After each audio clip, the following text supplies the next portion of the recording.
Paano ka pumipili ng pagkain sa grocery stores? Nagbabasa ka ba ng nutrition facts or ingredients lists?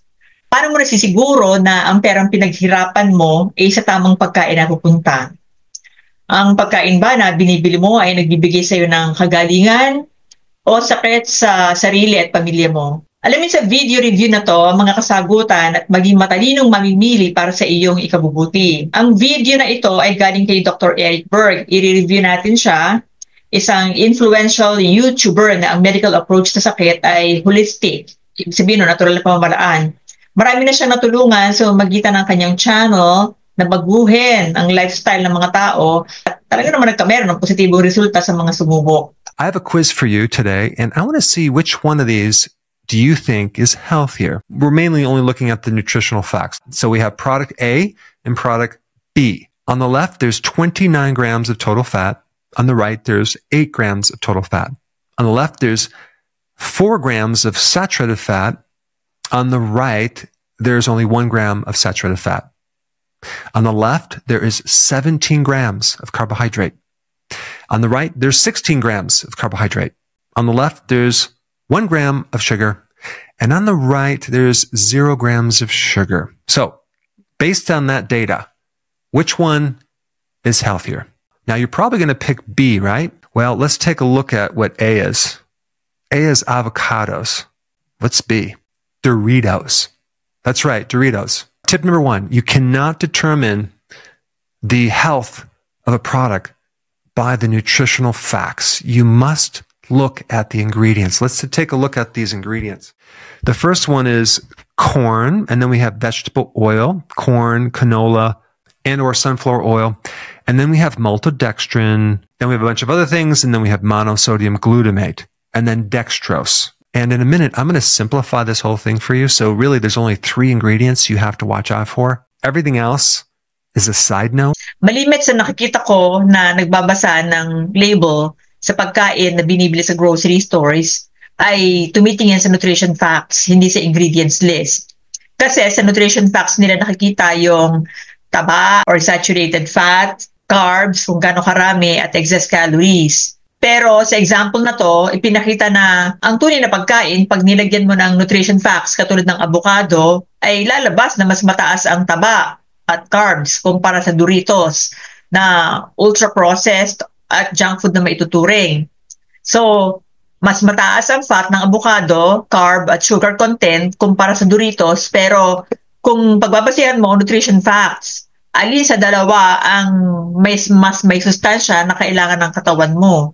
Kung nasa diet ka ba at conscious ka sa mga nabanggit na nutrition facts, does that mean na mas pipiliin mo ang Doritos kaysa avocado? Pag tinignan mo kasi yung ingredients list ng Doritos, nakita nyo naman, sobrang dami ng preservatives, chemicals, hidden sugars, at bad seed oils na puro toxic sa katawan. Meron pang maltodextrin. Alam ko na maraming tao hindi familiar sa term na maltodextrin. Ang maltodextrin ay isang artificial sweetener, pero pag tinignan mo sa nutrition facts, ay 0 ang nakalagay. Kasi ang maltodextrin, hindi naman yan considered na sugar. Kino-consider siya na artificial sweetener at ang sweetener ay kinaklasify ng manufacturer bilang complex carbs at hindi simple carbs. Kaya kaya nilang gawing tricky yung label at pwedeng lagyan ng sugar-free sa harap, tapos sa likod naman nakalagay sugar 0. Ang maltodextrin ay ginagawang fillers or pamparami sa produkto para mas makatipid ang food industry na hindi makakompromise ang lasa at masasarapan pa din ang mga kakain nito. Mas malala ang effect ng maltodextrin sa katawan kaysa karaniwang asukal, lalo kapag diabetic or insulin resistant ang tao. Ang tunay at natural na pagkain tulad ng avocado, which is whole food, kahit nutrition facts ang pagbasihan mo, wala naman siyang nakalagay na ingredients. Why? Because the avocado is just the food itself. Let's just do one more test. Okay, we have label A and label B. On the left, we have 0 grams of total fat. On the right, we have 0 grams of total fat. Of course, there's going to be no saturated fat on either one of those. So now we're at the total carbohydrates. A is 25 grams of total carbohydrates. B is only 13 grams of total carbohydrates. A is 19 grams of sugar, and B is 11 grams of sugar.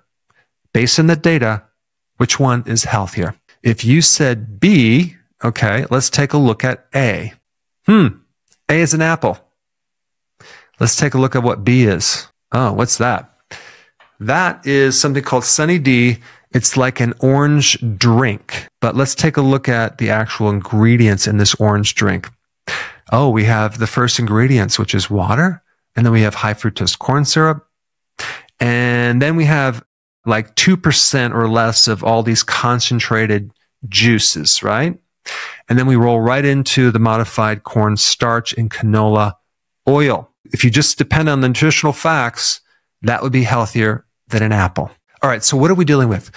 We're just dealing with what is called ultra-processed foods, aka junk foods. Doon sa pangalawang example niya, tricky din ano, apple versus juice drink. Again, mas mataas ang carbs at sugar ng apple. Kung titingnan mo na naman to, katulad nung example number 1 kanina, considering na carbs and sugar per whole food, lahat ng fiber at least ng whole food, yung nutrients intact. Yung juice drink naman, ultra-processed yon. Pinaghalo-halo ng kung ano-anong chemical na sangkap. Ang masakit pa nito, may bad seed oils at high fructose corn syrup. 2 of the worst ingredients para sa fatty liver. Ang fructose syrup ay isang klase ng sugar na galing sa mais.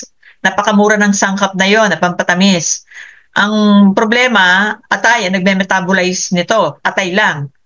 At sa long-term consumption, ito ay nagkukos ng fatty liver.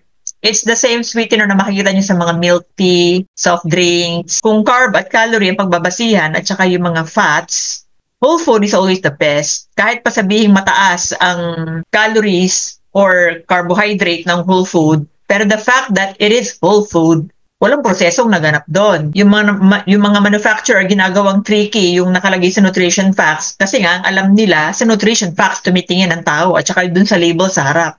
Pero sa tunay, ingredients list ang titingnan mo. Katulad ng sinabi ko kanina, the whole food, ang ingredients nun, it's just the food itself. Wala na. Unlike ultra-processed food, nakita nyo naman yung iba, hindi na natin ma-recognize, di ba? AKA junk foods. Processed means removal. So you're taking away the fiber, the vitamins, the minerals, the trace minerals, the phytonutrients, the enzymes. We're taking everything out of it and we're leaving some basic material. And then we get the word ultra. Ultra means severe.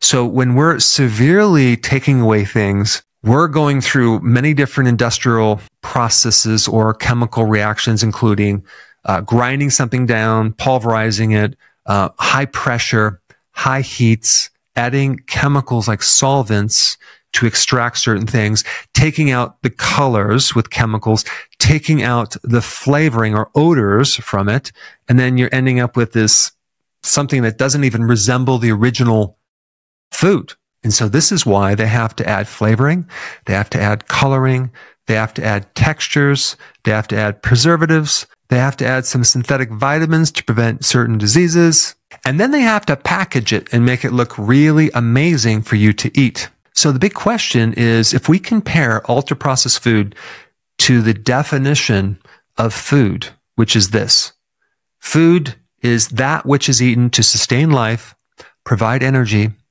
and promote the growth and repair of tissues. So it has to keep you alive, give you energy, help you grow, and help you repair. So can ultra-processed calories actually do that? No, it can't. In reality, ultra-processed food is not food. Now, out of all the things that cause disease, that destroy your health, I would venture to say that ultra-processed foods are the most significant factor in causing health problems. If you disagree, please make a note down below and tell me what you think. Is it infection? Is it old age? Is it lack of activity?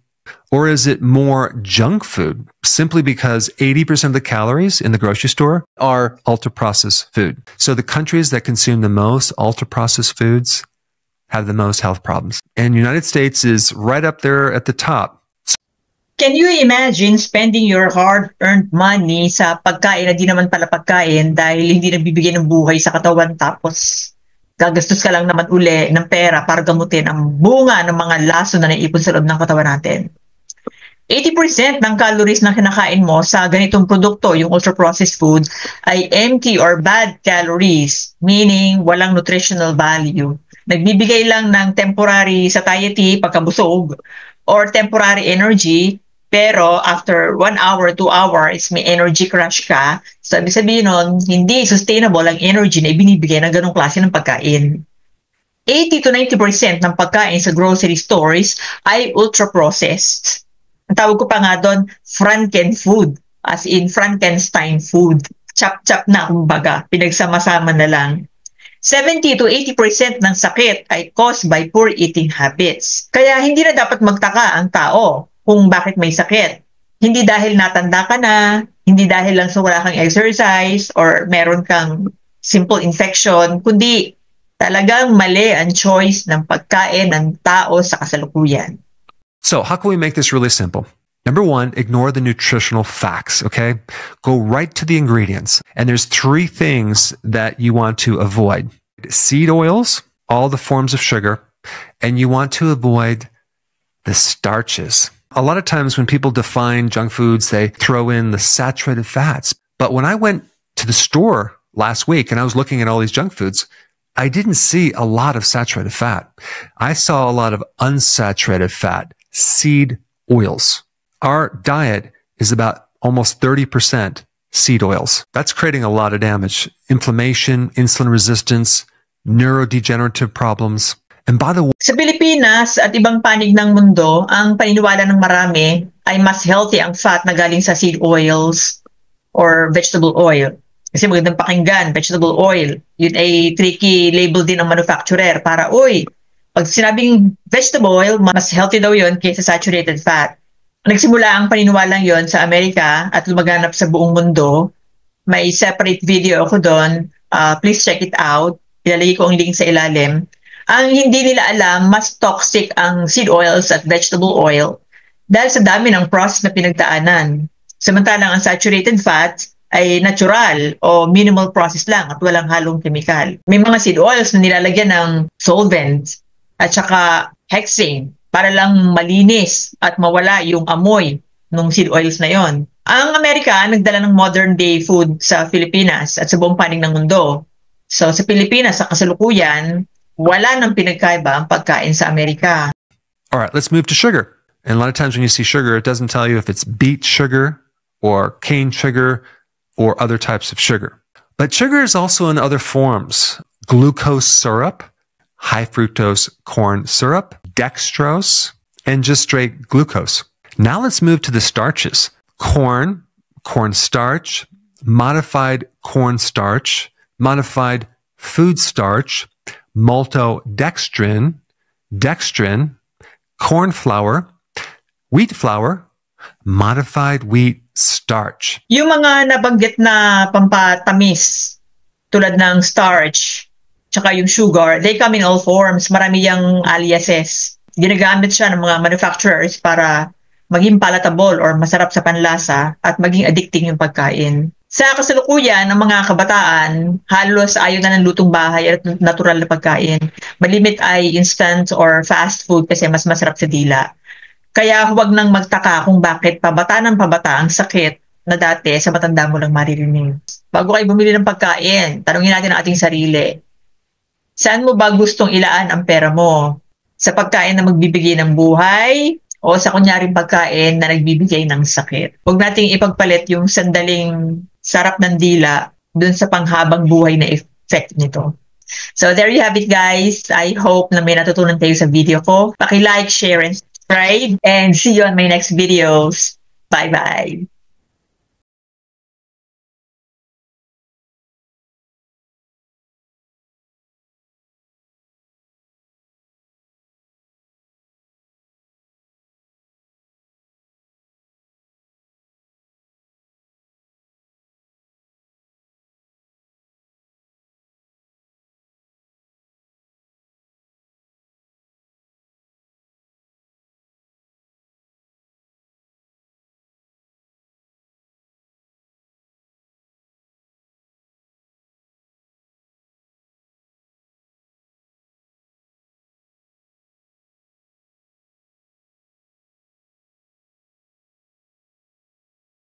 ingredient that fits into the definition of ultra-processed food because it's so altered and so refined. And then monosodium syrup, a lot of damage, inflammation, insulin resistance, neurodegenerative problems. And by the way, I have a link down below that you can download a little cutout for your wallet that basically describe in detail the 3 things you should avoid and all the other kind of names for the sugars, starches, and seed oils that you might not recognize. So you can pull this out of your wallet and just have it right there when you go shopping. All right, let's move to sugar. And a lot of times when you see sugar,